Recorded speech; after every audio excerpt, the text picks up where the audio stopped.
Waga. Assalamualaikum warahmatullahi wabarakatuh.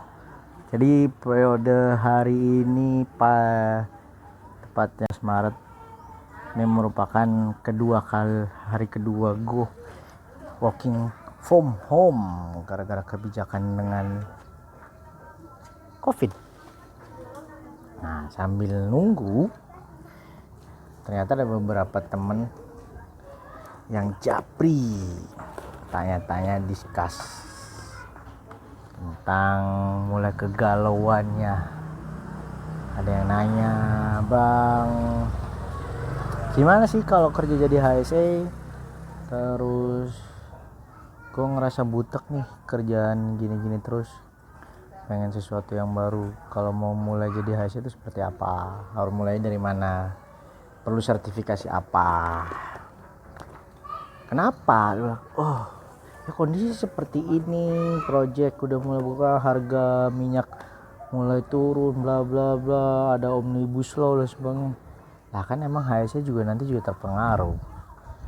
Tapi memang saat ini boleh dibilang lowongan kerja untuk K3 atau HSE di semua bidang lagi laris banget sih, lagi banyak banget. Jadi ya mungkin orang pada tertarik juga untuk jadi HSE. So untuk gue nyoba bikin podcast bagaimana untuk memulai karir sebagai HSE, karena basically memang gue juga bukan lulusan FKM, bukan lulusan K3 juga, tapi memang berkecimpung di K3 dari zaman lulus kuliah sampai sekarang.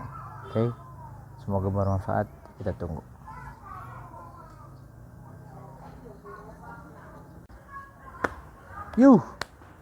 Nah, tips yang pertama sebelum memulai lu untuk banting setir menjadi HSE, atau yang anak-anak fresh grad yang mau ngelamar jadi HSE, nyari lowongan HSE, pertama-tama lu harus tahu dulu apa sih itu HSE, pekerjaan seperti apa yang akan dilakukan oleh HSE, bidang apa aja yang perlu ada HSE.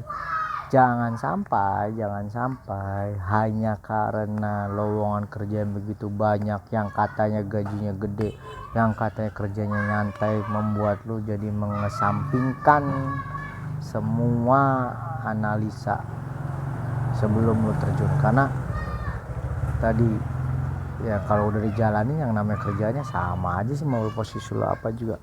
Gue udah cuci tangan. Pertama itu sih, cari tahu dulu dasar-dasar HSE itu apa. Yang kedua, HSE basically sih harus hafal semua dengan regulasi. Nah, makanya kita ada sih namanya legal compliance. Legal compliance itu dari list daftar dari peraturan-peraturan yang harus diikuti, dijalankan dari sebuah perusahaan. Baik itu pokoknya semua regulasi itu harus jadi referensinya. Nah, tips yang ketiga baru kompetensinya basically HSE harus punya basic safety training. Basic safety training itu ada basic firefighting, basic first aid, terus masuk ke confined space juga, atau misalkan kalau untuk paramedik sih PCLS ya. Nah, ini sebenarnya pertanyaan dari salah satu rekan paramedik. Dia basicnya medik, pendidikannya juga S1 keperawatan, dia pengen banting setir jadi HSE. Nah, harus bagaimana? Sebenarnya sih lebih mudah ya, karena memang paramedik udah kerja di bidang itu, jadi bagian dari HSE departemennya juga, dia udah bekerja kecimpung juga, udah tahu dunia HSE seperti apa. Nah, tinggal tambahin kompetensinya aja. Kompetensinya kalau di kita bisa ngambil ahli K3 umum, ahli K3 migas, atau ahli K3 konstruksi. Nah, kompetensinya itu tergantung bidang yang atau perusahaan yang kalian targetin. Saat ini sih yang paling memungkinkan ya K3 umum, karena K3 umum bisa masuk ke semua industri dan dibutuhkan di semua industri juga. Nah, K3 migas ya kalau misalkan perusahaannya di bidang industri migas ya itu juga dibutuhkan. Harganya ya tergantung. AK3 umum saat ini udah mulai udah kayak obral sekarang. Dulu masih di atas 8 jutaan 12 jutaan untuk 2 minggu training. Sekarang training AK3 umum dengan tambahan sertifikat di Jogja itu bisa 5.500.000. Sedangkan AK3 migas masih berkisaran di atas 6 jutaan untuk operator. Itu yang paket komplit dengan training. Ada yang ngintip, ada Caca di sebelah. Hai Caca, hai Emma.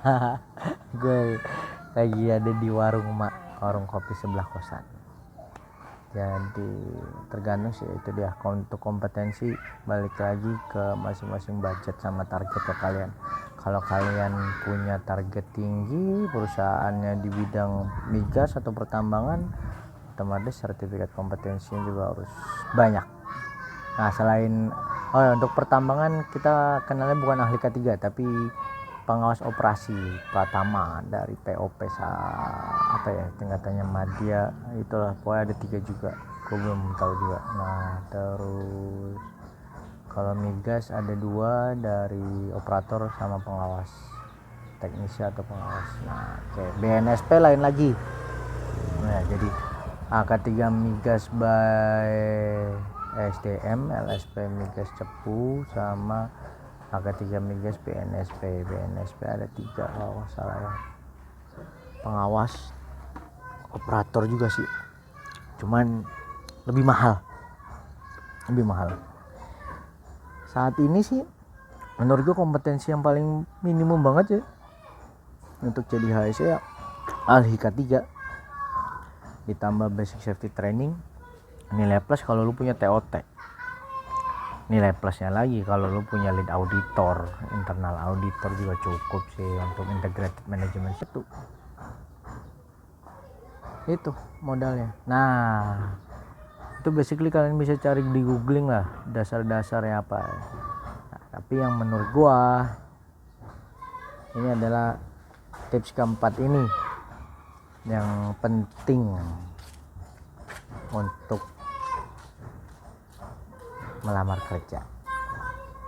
Tungguin, gue ngopi dulu.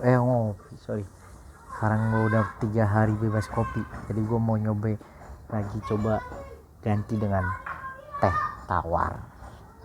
See you.